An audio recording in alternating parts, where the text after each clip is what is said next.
ladies and gentlemen, please welcome to the stage, Dave Fensome!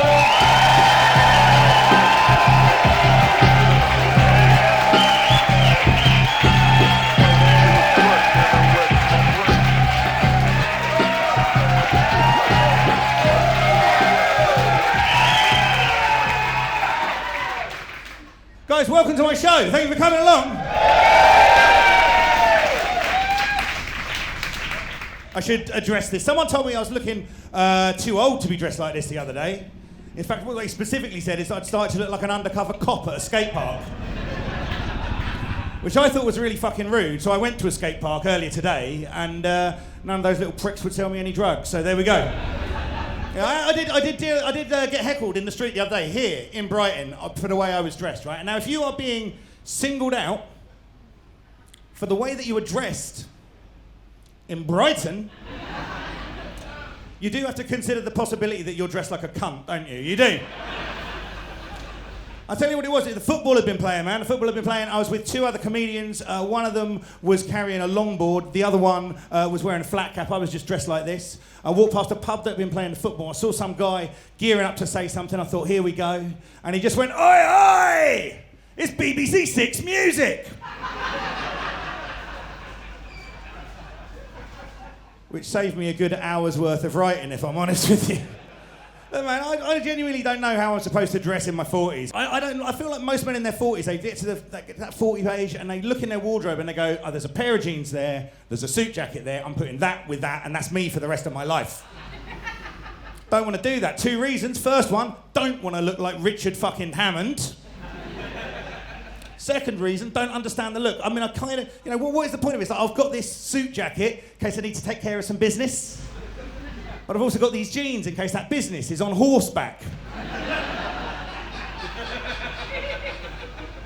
But I get paranoid, man. I genuinely got paranoid. And so I did what you do these days. I Googled how should you dress in the 40s, right? And the first article I came up with was from GQ magazine, a publication I was not overly familiar with. And I should have realised that it was not the article I was looking for when the first sentence says, you've worked hard throughout your 30s. Because I fucking hadn't. I had not, right? I didn't achieve anything in my 30s. I tell you who achieved more in his 30s than I did. Kurt Cobain.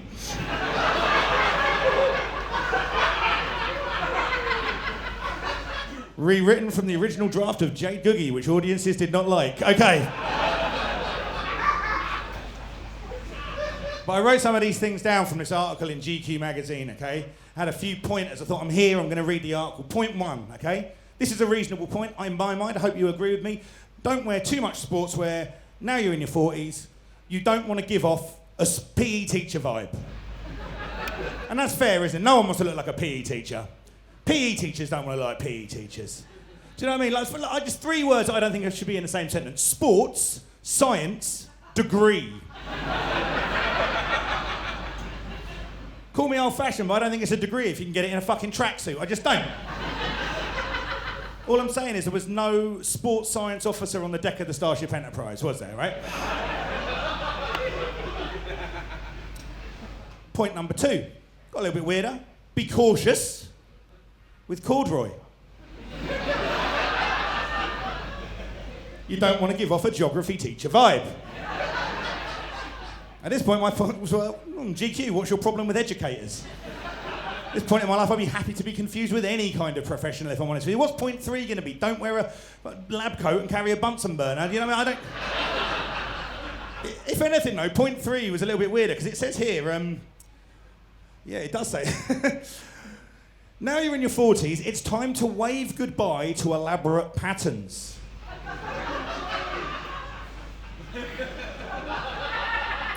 If you really feel the need to express your personality, why not do it with a handkerchief? I would imagine it's because I'm 40 and not a fucking Morris dancer, I don't know. Point five. If you're looking for inspiration, there are plenty of well-dressed men in the public eye. Gave a few examples. Idris Elba. Jude Law. I love there's someone in there who's going, yes, no. Like it's a job interview, do you know what I mean? David Beckham. Okay, there we go. Right? I just thought what you've listed there, that GQ, is handsome millionaires, right? Where's the list for ugly men on a budget? These are beautiful men. You put them in my clothes, they're going to all right. Put myself in their clothes, I look like a street drinker at a funeral. Men have all got personal trainers. I'm lucky at this point in my life that I own a pair of personal trainers.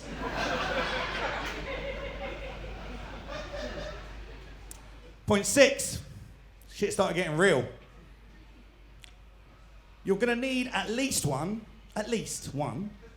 Savile Row suit.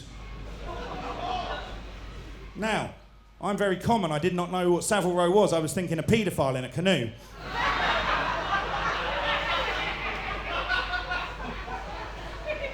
That is not what it meant. No, it's the elite tailoring district of London. Suits start at £1,000. Now, I haven't got £1,000 to spend on a suit. If I did, I'd probably be playing a venue with fucking walls. Do you know what I mean? Whatever god-awful Mad Max garage this shit is, I don't know. Fuck. Round of applause for the venue, wonderful. And the thing is, like, even if I did have £1,000 to spend on a suit, right, it would be a complete waste of money, because I don't know about any of you people, but I'm gaining weight at a terrifying pace right now. Terrifying, man, and I'll tell you why it is, right? It's because, I said this to someone the other day, and someone in the front row, sat where you are, sir, right? He looked at me, he's quite a posh guy, and he said, Dave, let me interrupt you. The reason you get a well-tailored suit is when you put on a bit of weight, they let it out, it goes with you. I said, mate, you don't understand the scale of the problem. Because yesterday I was eating my lunch wearing a waistcoat. Midway through that meal, that waistcoat became a girdle. Coming home from a gig, I was eating chicken and chips, and I know I was eating it too fast, right? Because I was eating it pretty ravenously. And as I was walking through the streets of Brighton, I came eye to eye with an urban fox, and it looked at me with what I can only describe as absolute disgust. Because I've got a problem with fast food, and I know that, and I don't think it's my fault, and I'll tell you why. Because when I was a kid in the late 70s and early 80s,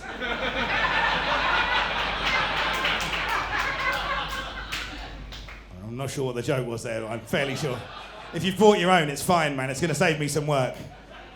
When I was a kid in the late 70s and early 80s, there were no rules about what you could advertise. So McDonald's, they were allowed to advertise at me.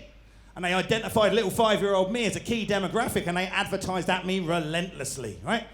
And so the point was, every time my mum would say to me, like if there was a birthday or a hallmark moment, my mum would say to me, what do you want to do? And I'd always say the same thing, I want to go to McDonald's, and we would go because it was cheap, and so was my mum.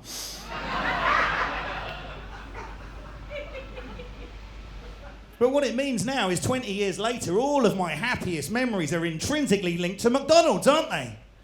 So subconsciously, it's become my happy place, my safe space. Like if I've had a bad day at work, I know I can drive down to McDonald's, I can get that Big Mac meal. And while I'm eating it, I'm going to feel safe and I'm going to feel secure. And then reassuringly, 20 minutes later, I'm definitely going to need a shit. But even that'll be a happy shit, won't it? Probably come with a toy. But even McDonald's is changing now. Anyone been in McDonald's recently? That's my audience, okay. Because you don't order your food through a person anymore at McDonald's, do you? You don't go up and order your food through a person. You do it through a giant iPad now, and it's no quicker and the food tastes no better. So all I can presume is that whoever is in marketing just went, you know what our customers really want to see? What would happen if a branch of McDonald's fucked a branch of Argos? That's... And just as a side note, I don't know much about Argos, but the thing I do know about Argos is if you're the person that invented Argos, every single day you wake up, turn on a computer, see an advert for Amazon and go, fuck, that's what I meant.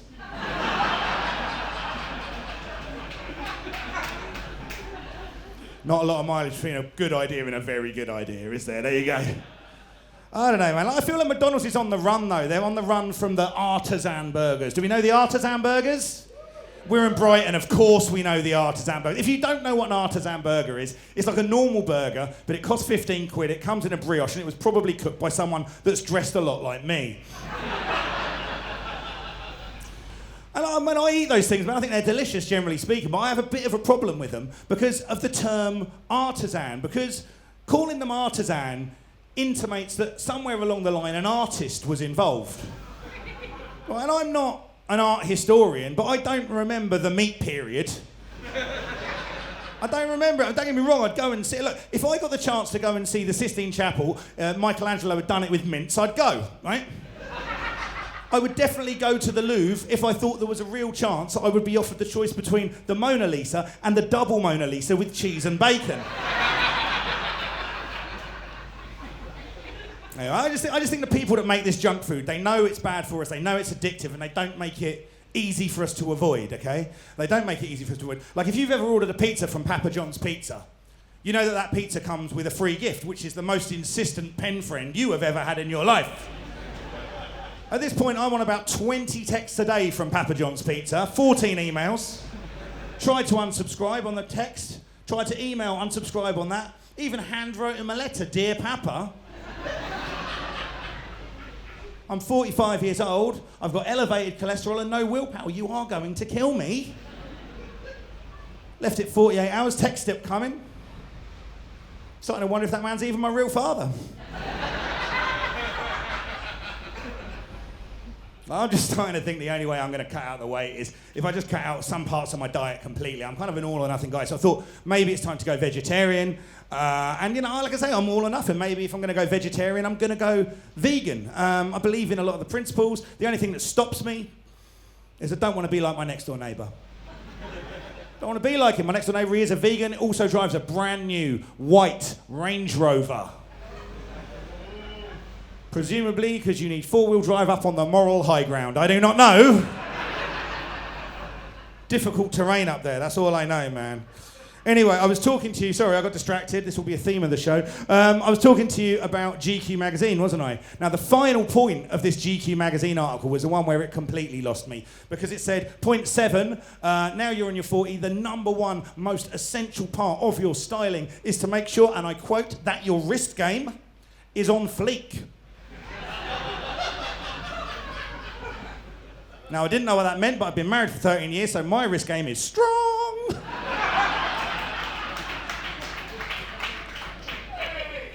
No, what it meant, man, is it's time to start collecting expensive watches. And I thought, I've got this Casio, I'm off to a good start. Doesn't even factor.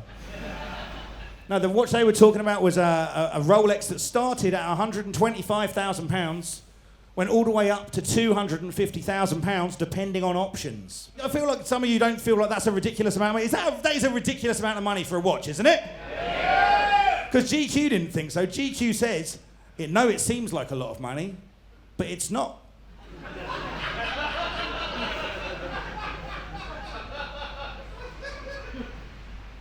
And I was thinking to myself, that's not how facts work, is it?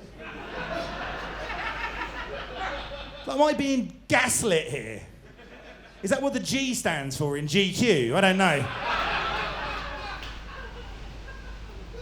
But it said, because this is an item that you can one day hand down to your son. First of all, bit sexist. Secondly, that's going to be hard, isn't it? Because the only way I'll ever have that kind of money, that kind of watch money, is if I subject myself to the most extreme and complicated surgical procedures that medical experiments have to offer. And I just think it's going to be difficult handing something down to a kid that can't look you in the eye because you've grown tusks. Anyway, this is a very long-winded way of saying, yeah, this is how I dress. Anyway, cheers. Anyway, I don't know, man. And I don't let me tell you a little about where I came from. Now, I grew up for a lot of my childhood in what I would describe as a fairly idyllic Bedfordshire village. Yeah. Now, let me explain it to you, this Bedfordshire village, right? There were less than 100 kids that went to my Church of England school, and on Friday nights, I would go to a church group called the Good News Gang. But in the summer months, though, when the weather was good, we wouldn't have to do PE. No, do you know what we'd do instead? Maypole dancing. Maypole dancing, very different to actual pole dancing, but maypole dancing. That's what we would do. And then just before I started high school, for reasons best known to themselves, my parents moved me to the edge of a council estate in Luton. Got anyone from Luton in? Security. Luton, man. Specifically, I grew up at a place called the Marsh Farm Estate, okay? You may know it by its full name, the Troubled Marsh Farm Estate. Like, you know it's going to be a shithole when it's got the word marsh in it, don't you? Like, a marsh is somewhere, not somewhere you raise the kids, it's somewhere you bury the bodies. That's... Got a little bit famous in the 90s, though, who got on the national news because things got a little bit rioty around us, yeah? And that's where I went to school, that's where I grew up. Let me tell you what does not prepare you for life in a Luton secondary school. Maypole dancing. It does not.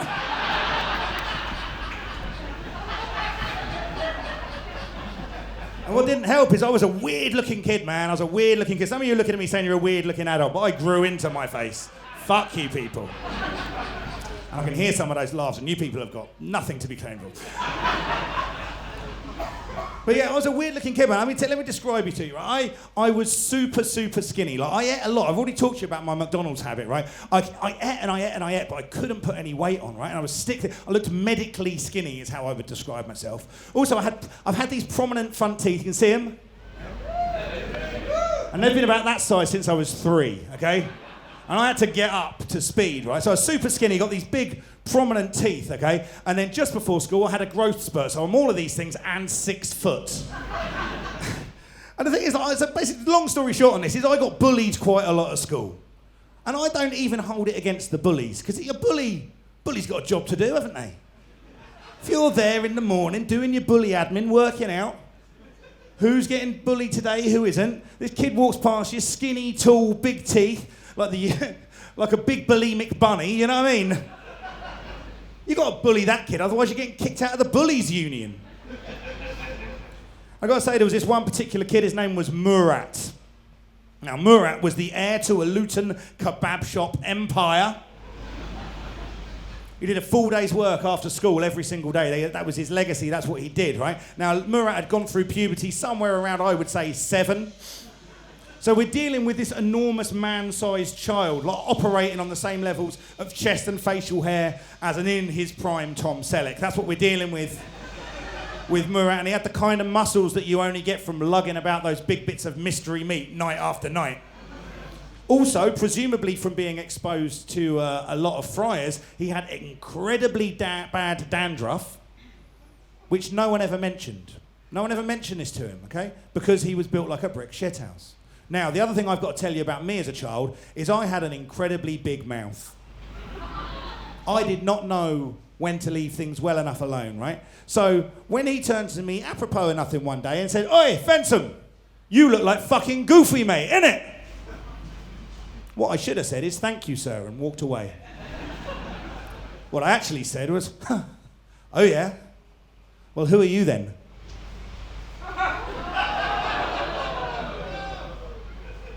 Snow White. And the 7 dwarfs he was with started creasing up, okay? No, seriously though, that was like, honestly, when you're 11 years old, that was like a proper Oscar Wilde moment. But the thing about Oscar Wilde is he didn't go to a Luton primary school or high school, so he didn't have to worry about getting punched in the face by an enormous child that smelled like chips, right? So the dam had broken, I was getting bullied by that kid. I was getting bullied by his friends. For all I know, I was getting bullied by some of his customers. I don't know. And I think it would have gone on like that for some time if something hadn't changed in my life. Because around the age of 11, 12, I discovered hip-hop. And not just hip-hop music. One person, thank you. Not just hip-hop music, but the hip-hop movies of the late 80s and early 90s. And they were all called things like Breakdance and Beat Street, you know, and House Party. And they all had one message that I took very much to heart, which is you did not need violence to solve your problems, no. You could do it with dancing. Oh yeah. And I thought to myself, this is a big kid, I can't possibly beat him, I'm skinny as hell. But I reckon if I go home and I practice every day and I work really hard, I can have the motherfucker in a dance-off. So that's what I did. I went home every day. I practiced in my room. Days and weeks and months went by. If we were allowed to clear music for this recording, there'd be a montage happening right now. That's what I'm saying. And I finally got to the point where I thought I was good enough. I knew I was good enough. And I went up to her and I said, "Murat, you and me, 4 o'clock. Top field. Dance off." Word around school, little skinny Dave Fensome's going to take on Murat in a dance off. And I got up there, I was on my own. He was there with all of his friends, the whole school was there. But I walked up calm and ready like Eminem in 8 Mile. I was ready to go, man. I knew I could beat him. I did not beat him. But I know to this day I could have done. But I got there and there was no fucking maypole.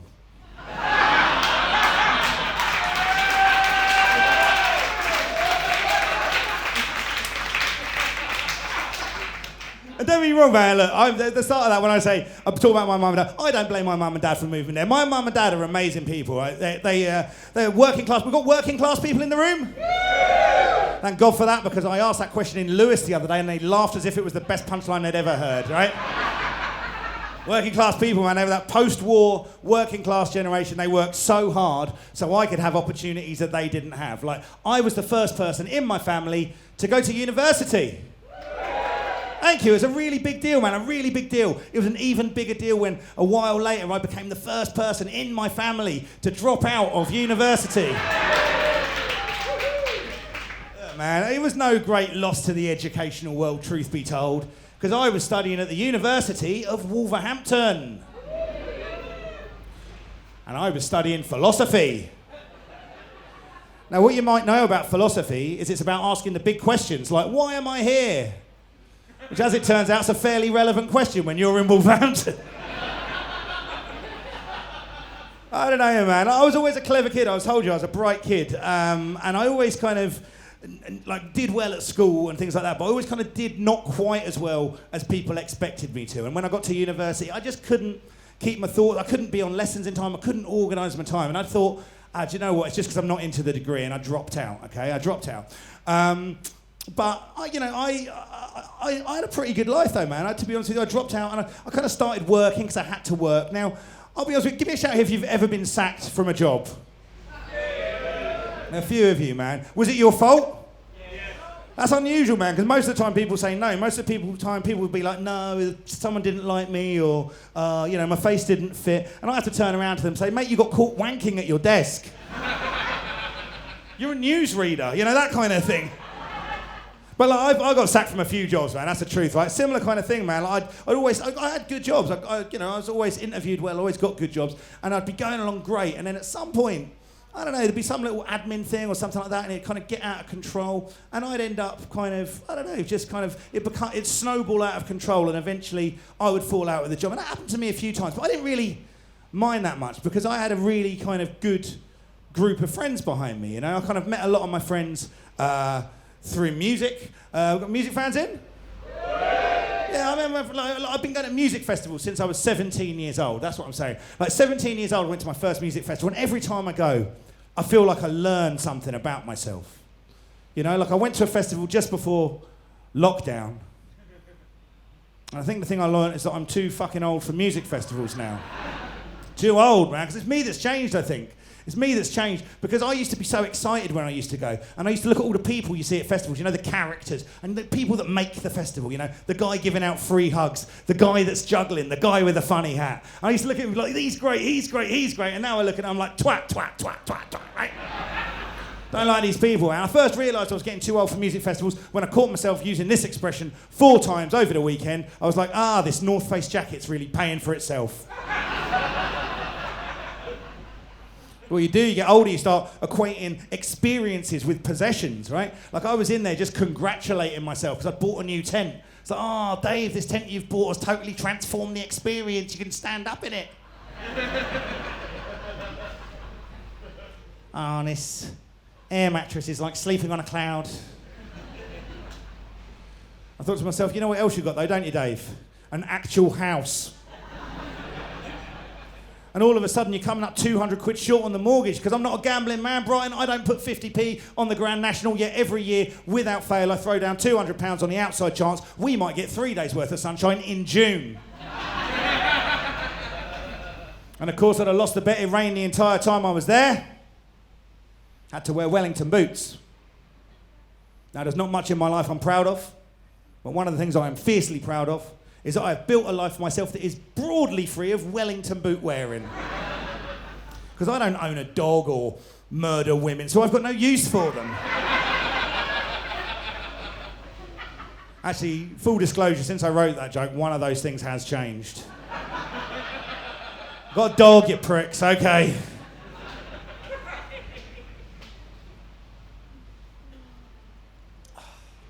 Excuse me. Are we all right? We having a good time? Thank God for that, because there's no refunds. Okay, I don't know, man.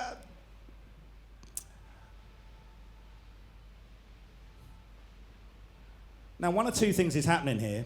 I'm either pausing for effect, or I forget on the next bit. I'm going to let you guys decide what you think has happened. That's a lot of effect, isn't it? That really is. But the thing is, like, the other thing that happened to me in my 20s, right? I had a great time in my 20s, that's the truth, because I had my music festivals, I had my friends, I doubled down on that, I was into comic books, I had loads of friends through comic books, and in my 20s, I met my wife. Yeah. And I'll be honest with you, man, I've been with my wife now for 20 years, and I'm incredibly happily married. Which for a comedian is inconvenient, truth be told, right? Got a lot of friend in disappointing relationship mining that shit for material. If I want that, I have to have an affair that I don't want, okay? But the thing is, that I'm very happily married, and even if I wasn't, I think that I would pretend that I was. Right? Because I've seen what the dating scene looks like out there, and it looks awful. Right? I've got a friend of mine, he's in his 40s, he blamed his wife for all his problems, he left her, he thought his entire life was going to be dating younger women, alcohol, cocaine, all of that kind of stuff, and that is not the way that shit has panned out. I went round his house a few months after it happened, and he'd done all the things that the blokes do. He'd bought a massive TV, he'd framed all of his football shirts and put them up in the front room in an act of defiance, spent an entire month's salary on aftershave, wearing it all at once by the smell of it. But even that stench could not hide the fact that that flat basically smelled like wanking.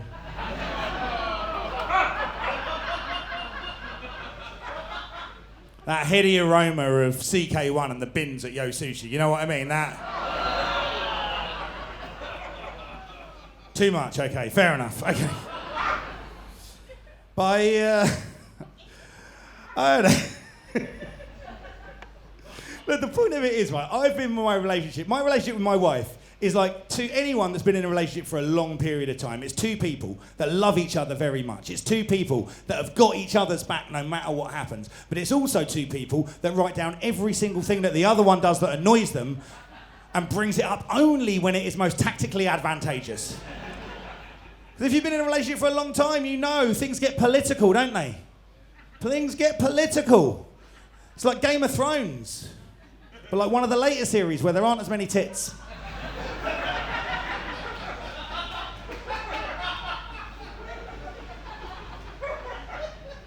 See, I wouldn't have the first... Look, if my wife ever found out how scared I am of being single, it would completely disrupt that power balance in our relationship. It would ruin it. She would have all the cards. Like, I could come home, find her in bed with another man, and I'd be like, what's this? Why is he here? What do you want for breakfast, mate? 2 sausages? Too much? No, I don't know. Okay.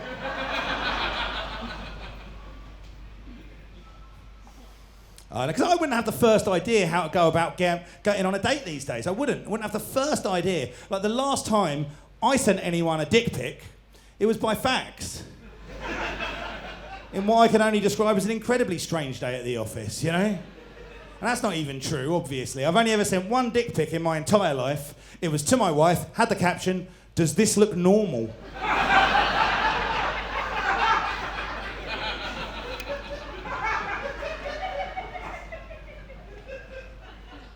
It did not. Infected is what it looked. Okay, some of these are just jokes, people. And others are incredibly painful memories. Okay.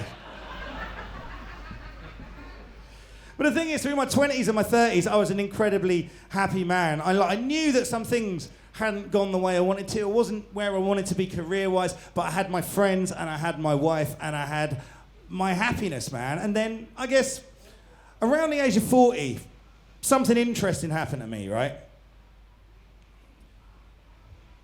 Because when I turned 40, my wife, for my birthday, she gave me a record player, like a vinyl record player. Now, I didn't really want one. But it's okay, I've spoken to her since. She didn't want to give me one. But we live in Brighton and there are rules.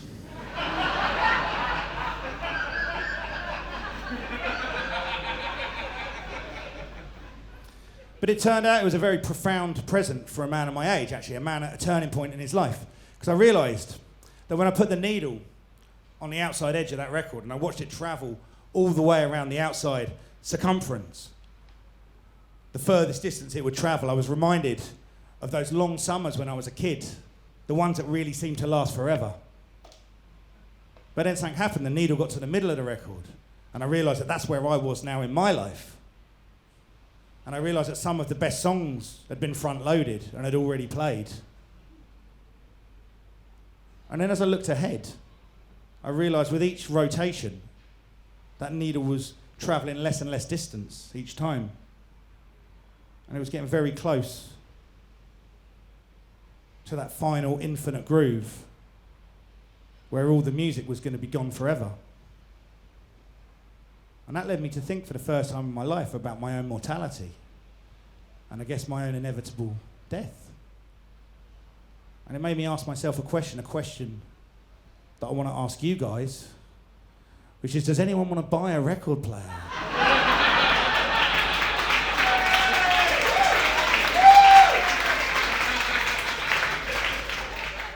The thing is, it's true, man. When I turned 40, some things did change in my life. Like, I would look at a life like David Attenborough, an amazing life like David Attenborough, and I think that is an amazing life. But now I started thinking something else as well. I thought, yeah, but you're still going to die, aren't you?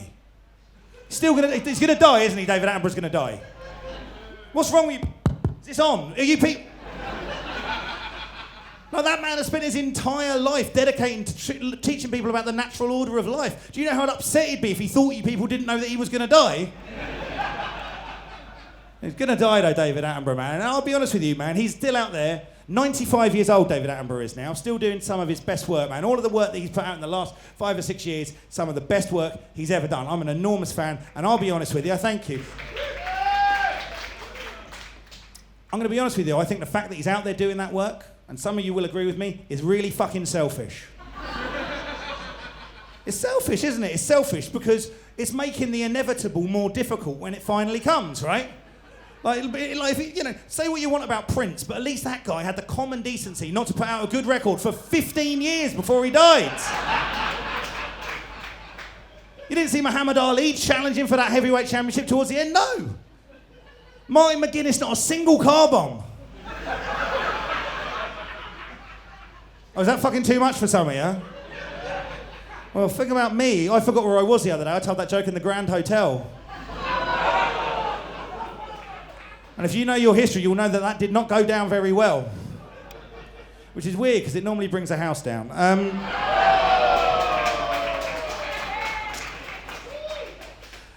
I'm very sorry for that joke. Fuck me.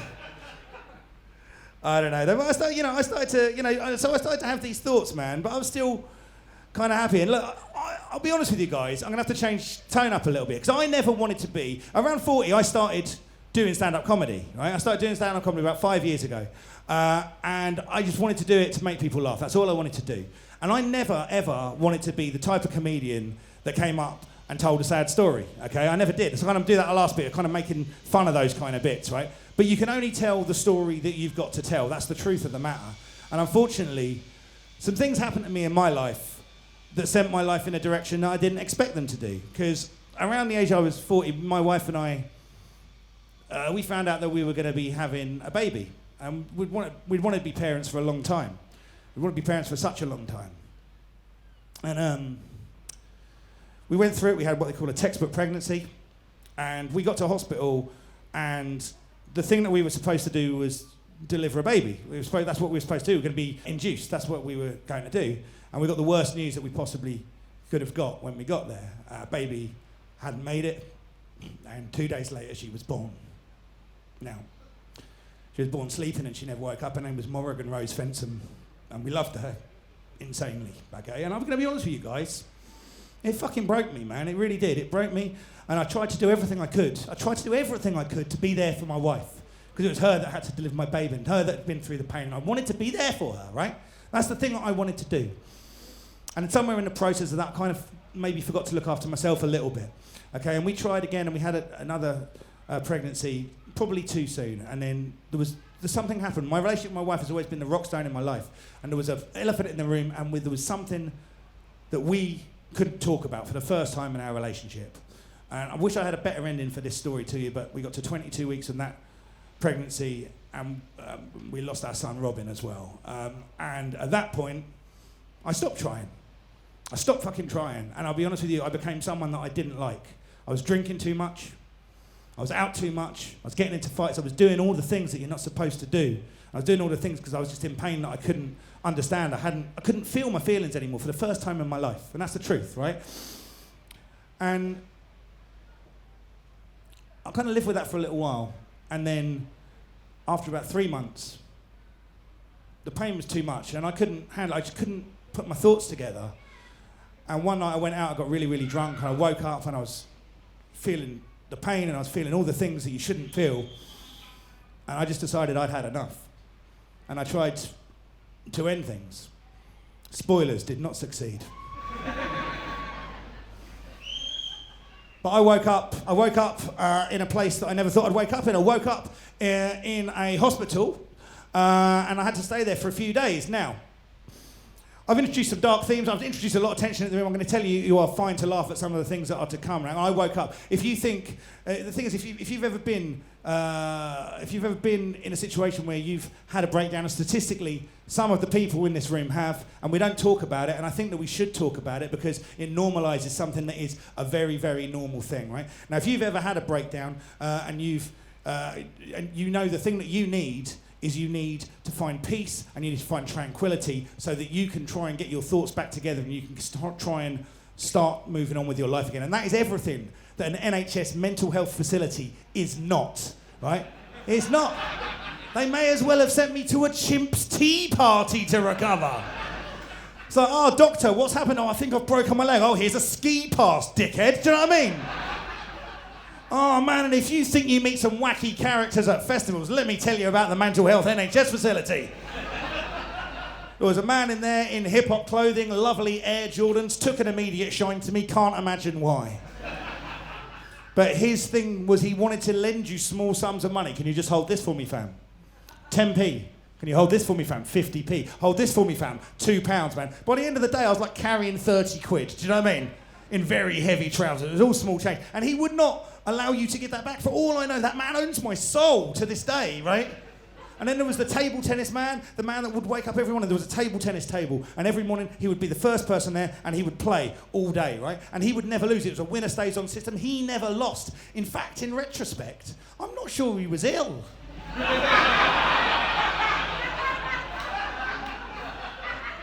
just think he was a table tennis pro trying to save on gym fees. I think I saw that motherfucker at the Olympics. But my favourite guy, I would say my favourite guy, was a guy that every time I was sat in the commissary, little kind of cafe area, eating my food, every day he would come up to me and go, hey, I can walk through that table. Well, sir, tell me more. Okay. Yeah, I can walk through that table. And we would have a 5 to 10 to 15-minute conversation about how he could walk through this table, which would ultimately always end with him about to walk through the table and being called away to do something else, right? But no worries, he'd be back tomorrow, okay?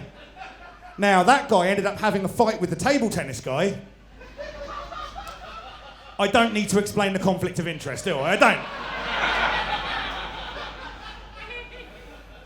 Now, I'm not telling you things so I want you to make fun of these people, because let's not forget, while I was in there, these people were my peers. They were the people that were around me, okay? What I tell you that for is because I started writing comedy, and even when I was at my lowest ebb and I was down, what I found, I couldn't think about anything at all, but I still found time to write down those observations, because jokes, it turns out, were important to me. And I got back on stage as quickly as I possibly could, right? And there were dark times ahead of me. And I tell you, my wife, I gave her plenty of opportunities to not stand by me. I wasn't 100% there for her in those 3 months. And she just looked at me and she said, this isn't you, this is the illness. And she was there. And I tell you, I would not be here if it was not for my wife. She's a fucking amazing woman, right? That's the truth.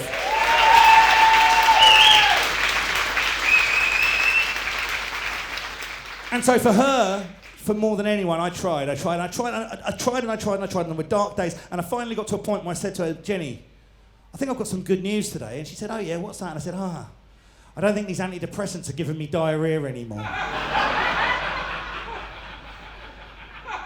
Because it's hard when you've been in that situation. It's hard because there's reminders everywhere. Like, I don't mind telling you, right? If you have ever even contemplated suicide in this digital age of ours, it will completely fuck up your Amazon recommendations. I had nothing but rope and toasters for 6 months. People who bought this also bought Morrissey albums. Do you know what I mean? That kind of thing. But look, man, that time in hospital was one of the hardest times of my life. One of the very hardest times of my life. But I'm glad I did it because it taught me a lot of things. First of all, it taught me the food was awful. But it didn't matter because Papa John will deliver. Will deliver. But I also got the diagnosis that I needed, right? I got diagnosed with depression and PTSD. But I also got diagnosed with ADHD. Now, that would be a much better reveal if I hadn't put it in the name of the fucking show, right? Wouldn't it? Oh, what a surprise! But the thing is, that's one of the main symptoms of ADHD. It's impulsiveness. You don't think things through. And I went back through my life and I thought, I've been impulsive my whole life. That's why I told Murat that he was Snow White. That's why I went to university at Wolverhampton. That's why I bought my dad an iPad. You know? Examples of it all the way through my life, right? And I thought about the other things, inattentiveness, and I realised this inattentiveness, this thing where you can't concentrate on anything that you don't truly love, is the reason why I'd always underperformed on what people's expectations were, right? And he realised something. You realise that the reason you're depressed is because of those expectations. Because if you're dumb, no one gives a shit about you, right? No one cares, right? But if you're bright and you don't achieve what you do, people think one thing about you and they think that you're lazy, right? And if everyone that you know, even the people that you love, think you're lazy, that has an effect on you, right? That weighs you down. And you go through your whole life thinking that you're not good enough, okay? And once I had this diagnosis, I was able to reframe things in my life. I was able to reframe things in my life, and I was able to go, okay, do you know what? Working for other people is never going to work for me. Doing my own thing is important. And I looked at the things in my life, and I looked at comedy, and I worked over the next few years, and I got to a point. I did this show in Edinburgh, 2019, and I got to this point just before I did it for 30 days in Edinburgh, where I was able to leave employment behind and support myself completely with comedy. Thank you. And then lockdown happened, and it all went away. I had to get another job. But let me tell you, 2 weeks ago I was able to leave that job and I'm back doing comedy full time again. Thank you.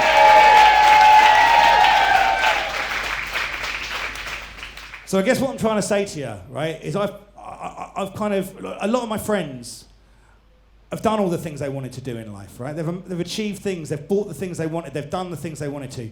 But here I am at 45, and I really feel like my life is genuinely just beginning. That's the truth, right? I feel like I'm at the start of something. I'm doing the thing that I want to do, and I've never been happier in that regard, right? So what I'm saying to you, though, guys, is if you are here in this show and you have not enjoyed it, I have made a terrible mistake.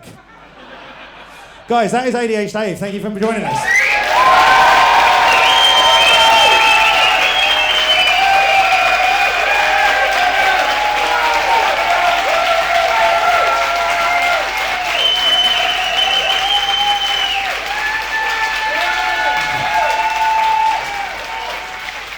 Actually, I'll tell you what, though, as I say, this show was written and performed 2019. This is the first time I've done it since then. There's a couple of things that have changed I want to kind of give you a little update on. Obviously, I talk about my dad in the show. I'm sad to say that we lost my dad in January this year after a short battle with cancer, and I want to dedicate this show to him. I love him very much. Thank you.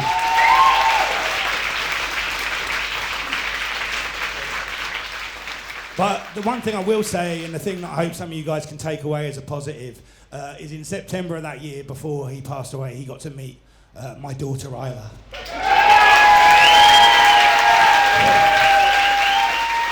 Yeah, she's going to be a year old next month. Guys, you've been fucking so amazing. Thank you for coming out. My name's Dave Fensome. I'll see you soon. Take care.